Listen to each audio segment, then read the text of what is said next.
Aku buat sengsara suamiku yang ketahuan selingkuh. Bunda, ayah berangkat dulu, ya.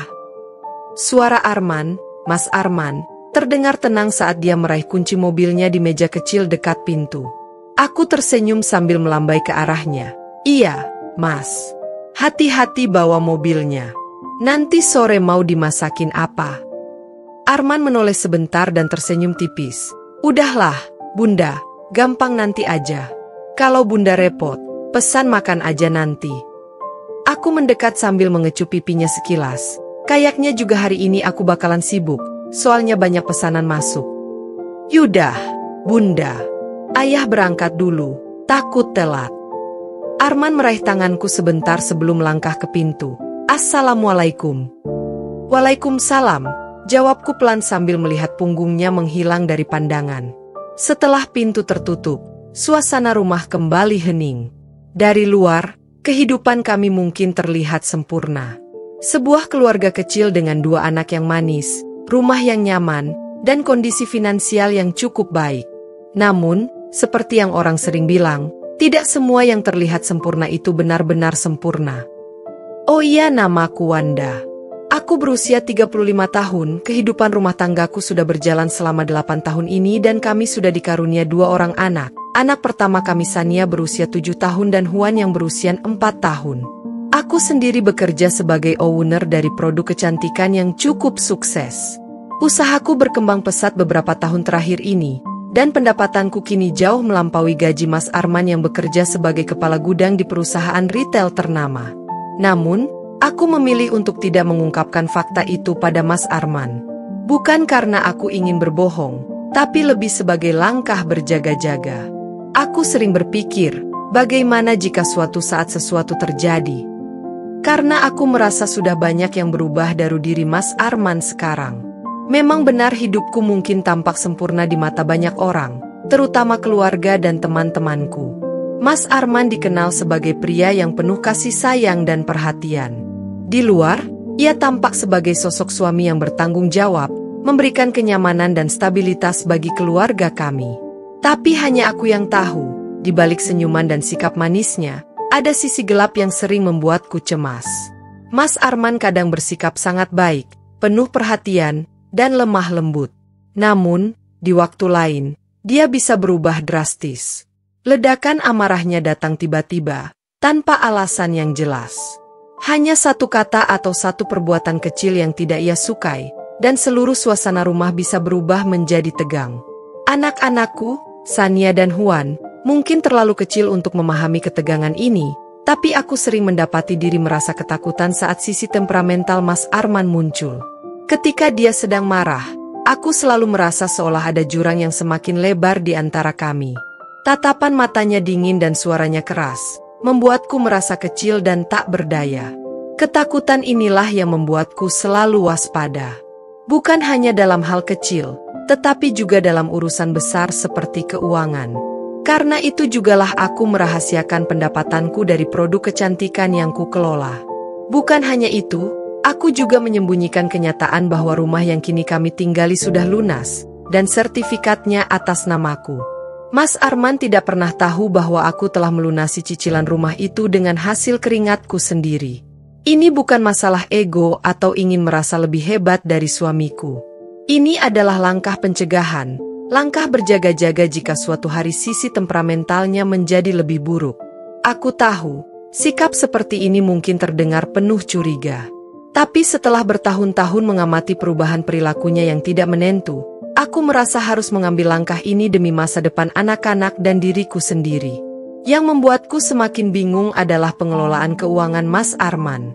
Dia sering menyebut bahwa gajinya sebesar 10 juta rupiah per bulan, tapi dari jumlah itu, hanya 3 juta rupiah yang ia berikan padaku untuk kebutuhan rumah tangga. Sebagai istri yang mengurus rumah dan anak-anak, aku selalu bersyukur dengan apapun yang dia berikan. Aku tidak pernah mengeluh atau mempertanyakan soal uang. Tapi, yang membuatku curiga adalah kenyataan bahwa meskipun hanya memberikan 3 juta rupiah untuk kebutuhan rumah, Mas Arman sering kehabisan uang sebelum akhir bulan. Mas, Kok uangnya cepat habis, ya? Tanyaku suatu hari dengan nada setenang mungkin, mencoba menutupi rasa curigaku. Ah, Bunda, ya namanya hidup di Jakarta, biaya makan siang di kantor, bensin, kadang ada keperluan mendadak ya habis gitu aja, jawabnya sambil tertawa kecil. Jawabannya terasa datar, dan anehnya, tidak membuatku lega. Dari 10 juta rupiah, seharusnya sisa 7 juta rupiah cukup untuk memenuhi kebutuhan pribadi dan sedikit tabungan. Tapi anehnya, dia seringkali tampak kesulitan keuangan. Kadang dia bahkan meminjam uang padaku. Alasan yang dia beri adalah untuk biaya mendadak di kantor atau membantu teman. Alasan yang mungkin terdengar masuk akal, tapi semakin lama, terasa semakin janggal. Satu malam, setelah anak-anak sudah tertidur, aku duduk termenung di kamar, memikirkan semua ini.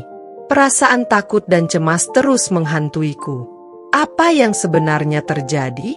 Mengapa suamiku yang dulu selalu jujur dan penuh perhatian kini berubah menjadi sosok yang sering marah-marah tanpa sebab?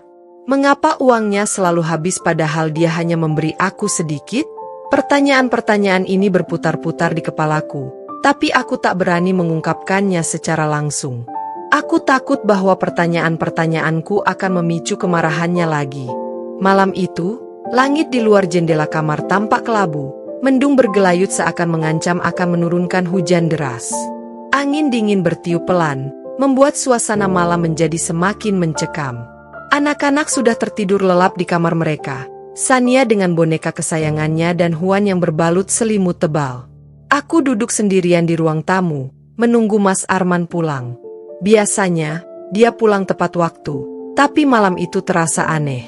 Jam dinding sudah menunjukkan pukul 11 malam, dan dia belum juga muncul. Telepon genggamku sesekali bergetar, bukan dari suamiku, melainkan pesan-pesan dari klien yang memesan produk kecantikan yang aku kelola. Keresahan mulai merayap. Aku mencoba berpikir positif, mungkin ada urusan mendadak di kantornya. Namun, firasat buruk mulai menyeruak dalam benakku.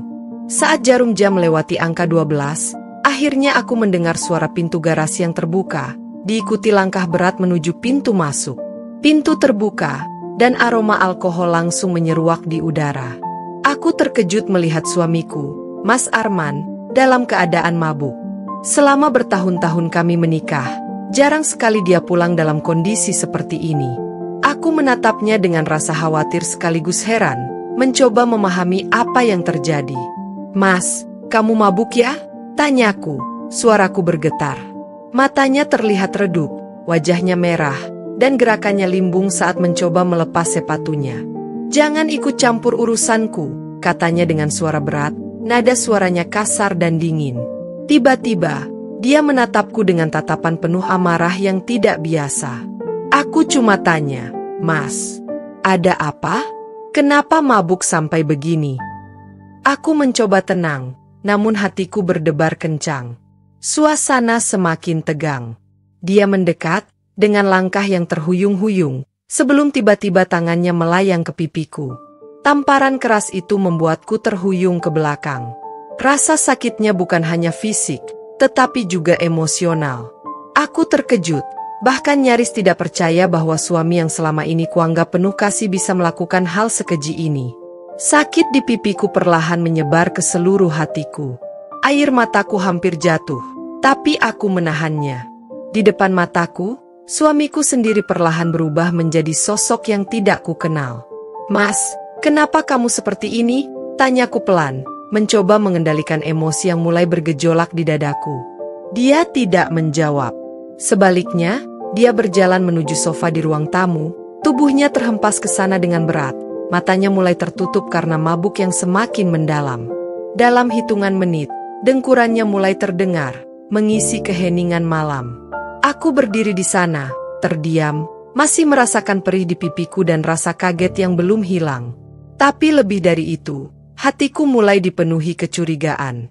Sesuatu tidak beres. Tamparan itu hanyalah puncak dari gunung es. Selama ini, ada hal-hal yang tidak pernah kutanyakan dengan sungguh-sungguh. Sisa gaji yang selalu habis, sikapnya yang berubah-ubah, ledakan amarahnya yang tidak masuk akal. Semua mulai terasa semakin jelas malam ini. Dengan hati-hati, Aku melangkah menuju tas kerjanya yang tergeletak di lantai dekat pintu. Tanganku bergetar saat membuka tas itu. Perasaan aneh menyelimutiku. Sesuatu di dalam diriku sudah tahu bahwa aku akan menemukan sesuatu yang tidak ingin kulihat, namun aku tidak bisa menahan diriku. Di dalam tasnya, aku menemukan barang-barang yang menghancurkan hatiku seketika. Sebuah alat kontrasepsi yang terbungkus rapi dan lipstik merah menyala. Warna yang begitu mencolok, warna yang jelas bukan milikku. Aku terdiam, jantungku berdegup semakin cepat. Tanganku gemetar saat aku mengambil lipstik itu dan memeriksanya lebih dekat. Ada bau samar parfum wanita yang bukan milikku. Aku mencoba menenangkan diriku, mencoba menepis pikiran buruk yang mulai menghantui benakku. Namun, ketika aku membuka dompetnya, mataku terbelalak saat menemukan bukti yang lebih menghancurkan. Struk hotel dan makanan mewah, dengan tanggal dan waktu yang jelas menunjukkan bahwa Mas Arman telah menghabiskan malam di tempat yang seharusnya tidak ia kunjungi. Darahku berdesir. Aku tidak bisa menahan air mata yang mulai mengalir deras di pipiku. Namun, bukti yang paling menyakitkan aku temukan di ponselnya. Dengan tangan gemetar, aku membuka aplikasi pesan singkatnya dan menemukan kontak seorang wanita bernama Ririn. Hatiku hancur ketika membaca pesan-pesan mesra mereka. Panggilan sayang, janji-janji manis yang seharusnya ditujukan padaku, dan foto-foto mereka berdua di kamar hotel. Mata kepalaku sendiri menyaksikan video mereka bercumbu di tempat tidur, lengkap dengan latar mewah kamar hotel yang terbaca dari struk di dompetnya. Semua kecurigaanku selama ini terbukti. Mas Arman telah mengkhianatiku. Bukan hanya secara emosional, tetapi juga fisik. Dia bukan hanya membagi kasihnya dengan wanita lain, tetapi juga menghancurkan kepercayaan yang telah kubangun selama bertahun-tahun. Aku duduk terdiam di tepi ranjang, memeluk diri sendiri, mencoba menahan rasa sakit yang seakan menghancurkan seluruh tubuhku. Hatiku serasa ditikam ribuan pisau. Aku tidak hanya merasa dikhianati, tetapi juga dibohongi dengan cara yang kejam. Malam itu, aku tahu bahwa semuanya telah berubah. Hidupku tidak lagi sama. Dan pernikahan yang selama ini kukira harmonis ternyata hanya ilusi. Tapi aku menahan diriku. Aku tidak akan menyerah begitu saja. Aku tidak akan lari dari kenyataan ini. Sebaliknya, aku akan menghadapi ini dengan cara yang akan membuat Mas Arman merasakan sakit yang sama seperti yang kurasakan malam ini. Balas dendam yang kurencanakan bukanlah balas dendam biasa. Aku ingin dia menderita. Merasakan setiap detik penderitaan yang telah dia timbulkan padaku. Aku akan membuatnya kehilangan segalanya, seperti yang telah dia lakukan padaku. Pagi itu, suasana rumah terasa dingin, seakan-akan insiden semalam meninggalkan jejak tak kasat mata yang membebani setiap sudut ruangan. Meski hatiku terluka, aku berusaha keras untuk bertingkah normal di depan Mas Arman. Aku menyiapkan sarapan seperti biasa, tersenyum tipis saat dia turun ke ruang makan, seolah tak ada yang terjadi. Dia tampak lelah, mungkin masih pusing karena mabuk semalam, namun tidak ada permintaan maaf dari bibirnya. Hatiku semakin terluka, tapi aku tidak menunjukkan apa-apa. Pagi itu adalah titik awal dari rencana balas dendamku. Setelah dia pergi bekerja, aku segera bergerak. Dengan tenang, aku menghubungi Pak Rudi, pengacara yang sudah lama aku kenal, seorang yang kupercayai sepenuhnya. Dia tahu bahwa pernikahanku mulai goyah, tapi belum tahu seberapa parah keadaan ini. Aku menceritakan semuanya, perselingkuhan Mas Arman, bukti-bukti yang kutemukan, bahkan tamparan yang menghancurkan hatiku. Dia mendengarkan dengan seksama dan langsung menyarankan untuk memulai langkah-langkah hukum. Bu Wanda, Ibu harus mulailah dengan mengamankan semua aset yang sudah menjadi milik Ibu sekarang, kata Pak Rudi dengan suara tegas. Rumah, tabungan, sertifikat tanah, pastikan semuanya atas nama Ibu sebelum Pak Arman mencoba mengambil alih. Nanti saya juga akan segera mengajukan gugatan perceraian dan meminta investigasi lebih lanjut tentang suami Bu Wanda di tempat kerjanya. Aku mengikuti saran itu. Dalam beberapa hari, semua dokumen penting yang berkaitan dengan harta milikku sudah diurus dengan baik. Sertifikat rumah, yang selama ini kusembunyikan, sudah diamankan. Pengacaraku bekerja dengan cepat, dan aku merasa tenang, setidaknya untuk sementara. Tapi ini baru permulaan. Langkah berikutnya adalah mencari tahu lebih dalam tentang apa yang sebenarnya dilakukan Mas Arman di kantornya. Aku mencurigai bahwa uang yang selalu hilang dari gajinya tidak hanya digunakan untuk berselingkuh. Ada sesuatu yang lebih besar yang dia sembunyikan. Pengacaraku mulai melakukan penyelidikan melalui beberapa koneksinya di dunia hukum dan bisnis. Tak lama kemudian, kabar yang tak kalah mengejutkan sampai ke telingaku. Mas Arman ternyata sedang dipantau oleh pimpinan perusahaannya. Dia diduga terlibat dalam korupsi, bekerja sama dengan beberapa anak buahnya untuk menyalahgunakan dana perusahaan. Kerugian yang mereka timbulkan tidak main-main, mencapai 100 juta rupiah. Mereka menggunakan sistem keuangan perusahaan untuk mengalihkan dana secara diam-diam. Mas Arman mungkin masih belum tertangkap, tapi jejaknya sudah terendus oleh manajemen perusahaan. Aku terkejut mendengar berita ini, tetapi di saat yang sama, aku merasa semakin yakin dengan keputusanku. Bukan hanya dia mengkhianatiku secara emosional, tetapi juga secara moral. Semua yang pernah dia katakan tentang integritas, tentang kerja keras, semua hanyalah kebohongan belaka. Dia bukanlah pria yang dulu ku kenal, dan kini aku merasa seakan telah menikah dengan orang asing selama bertahun-tahun. Sementara aku menyiapkan berkas perceraian dan mengamankan aset-asetku, aku terus menjaga sikap di rumah. Di depan Mas Arman, aku tetap bertingkah biasa, tetap menyiapkan makan malam dan menemaninya dengan senyum palsu. Dia tidak menyadari apa yang sedang kurencanakan, bahwa aku sudah menyusun langkah-langkah untuk menghancurkan hidupnya. Dia hanya melihatku sebagai istri yang diam dan menerima, sama seperti dulu. Namun, di balik ketenangan itu, aku menyimpan dendam yang membara. Aku tidak akan menyerah begitu saja. Mas Arman telah menghancurkan hidupku dengan perselingkuhannya, dengan kebohongan-kebohongannya, dan sekarang dengan tindakannya yang melanggar hukum. Aku tidak hanya akan melawan untuk diriku sendiri, tetapi juga untuk Sania dan Huan, anak-anak kami yang tidak pantas tumbuh dalam kebohongan dan tipu daya.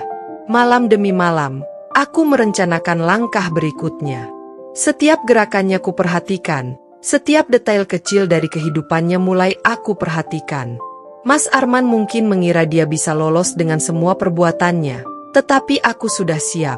Balas dendamku akan datang, dan ketika saatnya tiba, dia akan tahu bahwa tidak ada yang lebih berbahaya daripada wanita yang terluka. Beberapa hari setelah aku mulai merencanakan balas dendam, kabar buruk itu akhirnya sampai ke telinga kami. Pihak perusahaan tempat Mas Arman bekerja memutuskan untuk mengambil tindakan tegas setelah korupsi yang dia lakukan terbongkar. Berita ini datang tak lama setelah pengacara mengabarkanku bahwa investigasi internal perusahaan menemukan bukti yang kuat. Mas Arman dipanggil oleh pimpinan perusahaannya, dan pada hari itu, dunia yang selama ini dia kenal runtuh seketika. Malam itu, ketika dia pulang, aku bisa merasakan aura kehancuran yang dibawanya. Langkahnya berat, wajahnya kusut, dan matanya kosong seperti seseorang yang telah kehilangan arah hidup. Dia melempar tas kerjanya ke sofa tanpa berkata apa-apa, lalu duduk di meja makan dengan wajah yang lelah. Aku mengamati setiap gerakannya dengan tenang, seperti seorang aktor yang sudah hafal naskahnya. Hatiku dingin, sudah terlalu banyak luka yang dia torehkan, dan malam ini adalah saatnya dia merasakan apa yang telah aku rasakan selama ini. Wanda, semua ini sudah terbongkar. Suaranya parau, hampir tenggelam dalam keputusasaan. Aku diam saja, menatapnya tanpa emosi. Dia menarik napas dalam sebelum melanjutkan. Aku akan dipecat. Mereka menuduhku korupsi. Pimpinan perusahaanku mengatakan aku harus mengembalikan kerugian itu, sekitar 100 juta, atau aku bisa menghadapi tuntutan hukum. Aku tidak tahu harus bagaimana sekarang. Mas Arman berbicara dengan suara gemetar, menunjukkan rasa putus asa yang mendalam. Aku menatapnya dalam-dalam, dan tanpa sepatah kata pun, aku berdiri dan pergi ke kamar tidur. Ketika aku kembali, aku membawa sebuah amplop di tanganku.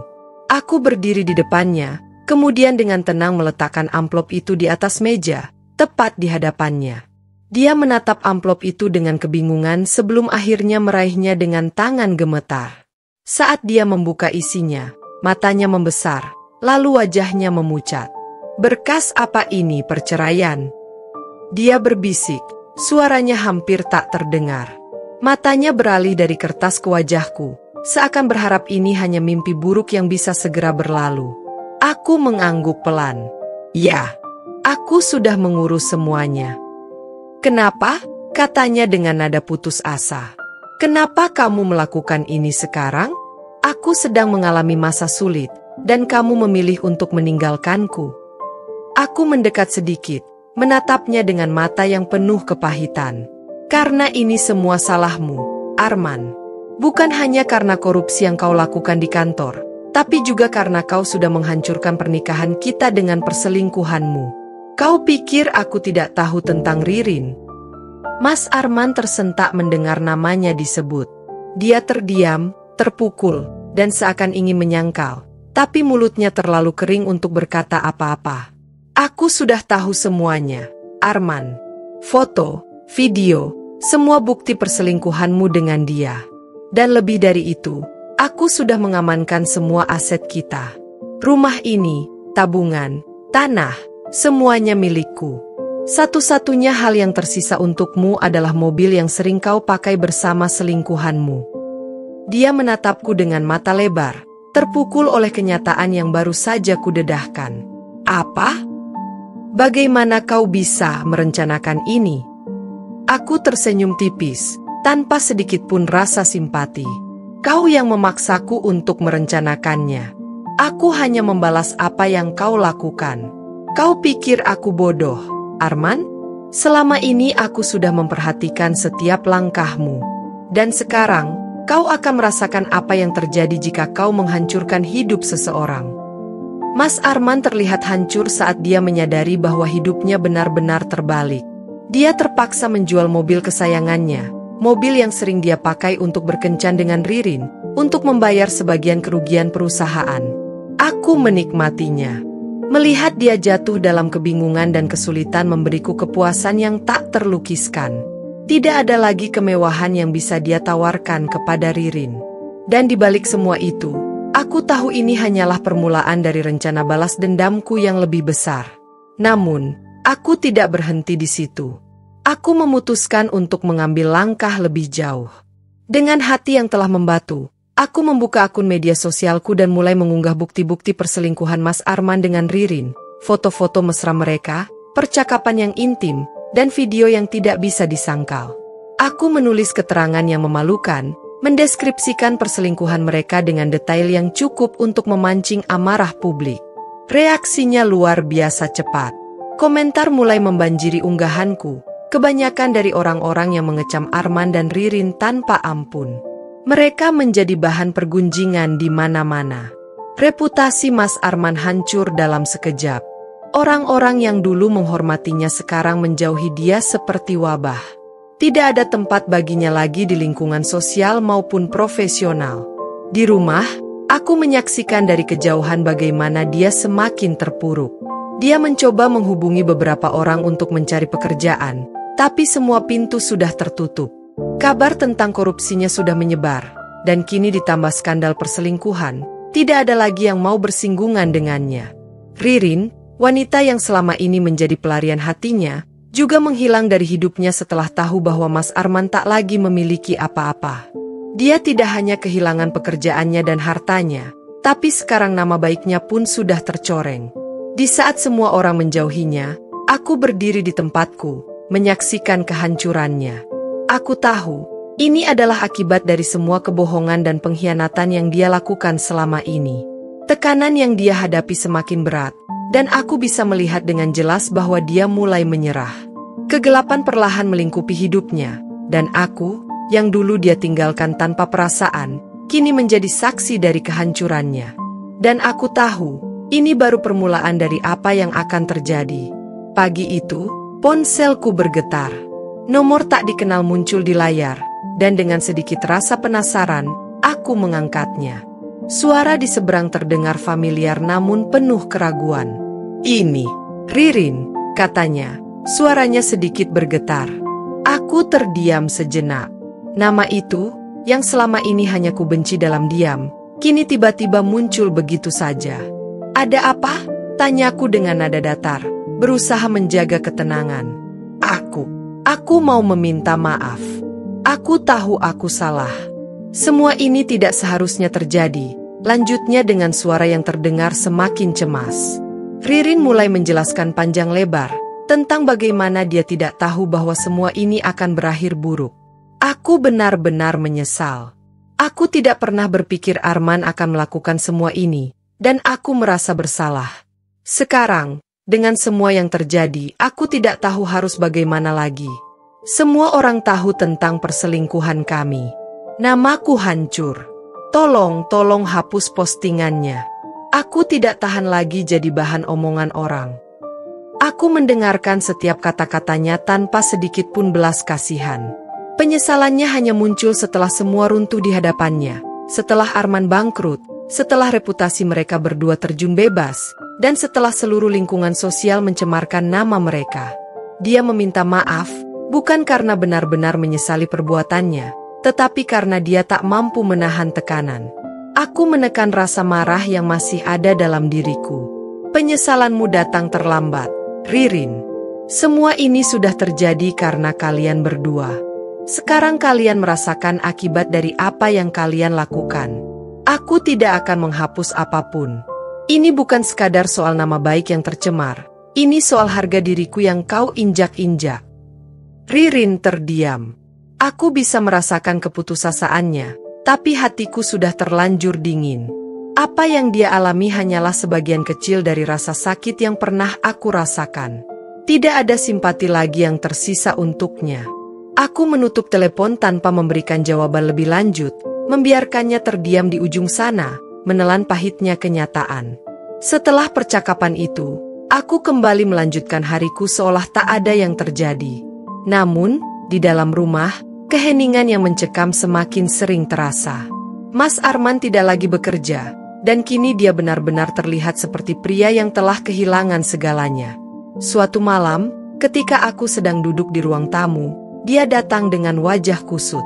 Pandangannya kosong, dan tubuhnya terlihat lebih kurus dari biasanya. Kau tahu, semua orang meninggalkanku, ucapnya tiba-tiba dengan nada rendah.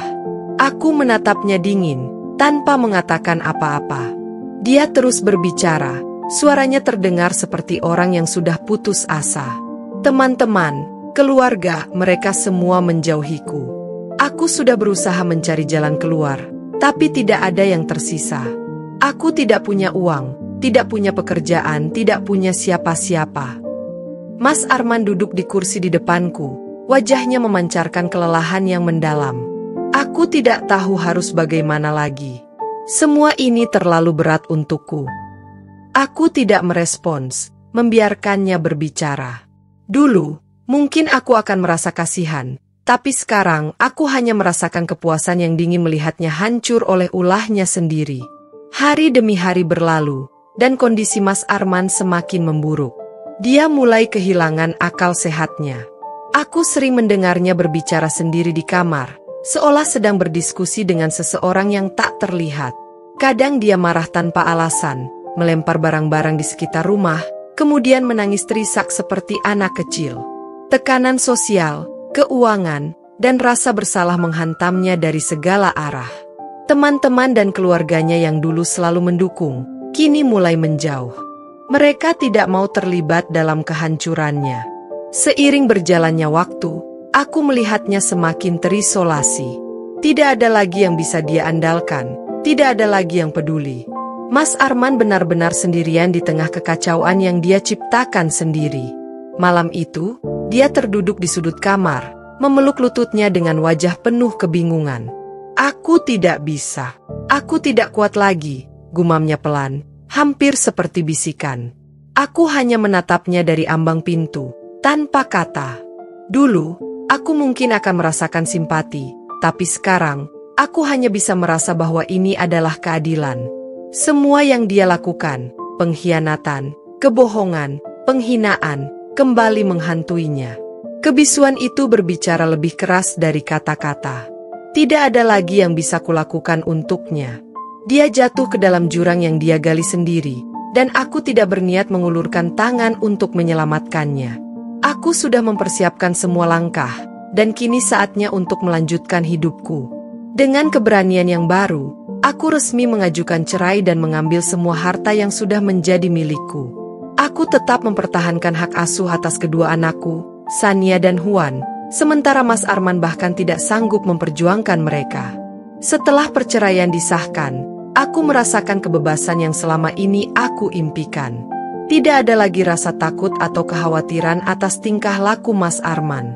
Bisnis kecantikanku semakin berkembang, dan aku merasa hidupku lebih baik tanpa suami yang dulu kuanggap sebagai cinta sejati. Momen-momen yang kuhabiskan untuk diri sendiri dan anak-anakku kini lebih berharga daripada segalanya.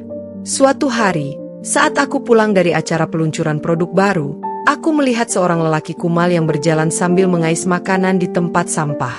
Awalnya, aku tidak terlalu memperhatikannya, tetapi saat wajahnya menghadap ke arahku, ada sesuatu yang membuatku tertegun. Rasa familiar menyergapku, dan aku teringat semua kenangan yang pernah kumiliki bersamanya. Wajahnya yang tampak kotor dan tak terawat itu semakin mengingatkanku pada sosok Mas Arman, mantan suamiku. Dia tampak seperti orang gila, mengenakan pakaian compang-camping dan rambut yang berantakan. Hatiku bergetar. Selama ini, aku tidak pernah ingin melihatnya dalam keadaan seperti ini. Namun, di satu sisi, aku merasa tidak ada yang lebih pantas untuknya setelah semua yang telah dia lakukan. Ketika aku memperhatikannya lebih dekat, aku melihat sorot matanya, ada kerinduan, penyesalan, dan mungkin kesedihan yang dalam. Mas Arman, suaraku keluar tanpa sadar, dan dia menoleh ke arahku. Matanya melebar seolah tidak percaya melihatku. Wanda! Dia terkejut, suara yang berat dan tak berdaya. Aku hanya bisa menatapnya, sulit untuk mengekspresikan perasaanku. Melihatnya dalam keadaan seperti ini, aku merasakan campuran antara empati dan kebencian. Kamu Arman kan? Kenapa kamu jadi begini sekarang? Dia menundukkan kepalanya, wajahnya dipenuhi rasa malu. Aku tidak punya pilihan. Semua sudah hancur dalam sekejap. Semua itu terjadi karena tindakanmu sendiri, kataku. Suaraku terasa lebih tajam dari yang kuharapkan. Kau sendiri yang memilih jalan ini. Kau yang berselingkuh dan mengkhianatiku. Dia terdiam, dan aku bisa melihat air mata mulai menggenang di matanya. Aku tahu aku salah. Aku tidak pernah seharusnya mengabaikan kamu dan anak-anak. Tapi sekarang aku tidak tahu harus berbuat apa. Melihatnya dalam keadaan putus asa membuatku merasakan sesuatu yang tidak pernah kuharapkan, rasa iba. Namun, aku cepat-cepat menyadarkan diri. Ini bukan masalahku lagi, Arman. Aku sudah move on dan berusaha membangun hidup baru. Kau seharusnya juga melakukan hal yang sama. Dia mengangguk, seolah mengerti, tetapi aku bisa melihat bahwa harapan di matanya mulai memudar. Wanda, bisa kau bantu aku? Aku hanya butuh sedikit dukungan untuk bangkit kembali. Dukungan? Apa yang bisa kulakukan? Tanyaku dengan nada sinis. Kau yang harus bertanggung jawab atas tindakanmu. Tidak ada yang bisa menolongmu kecuali dirimu sendiri. Dia terdiam kembali, dan aku bisa merasakan suasana hatinya semakin kelam. Aku tidak berharap lebih dari ini.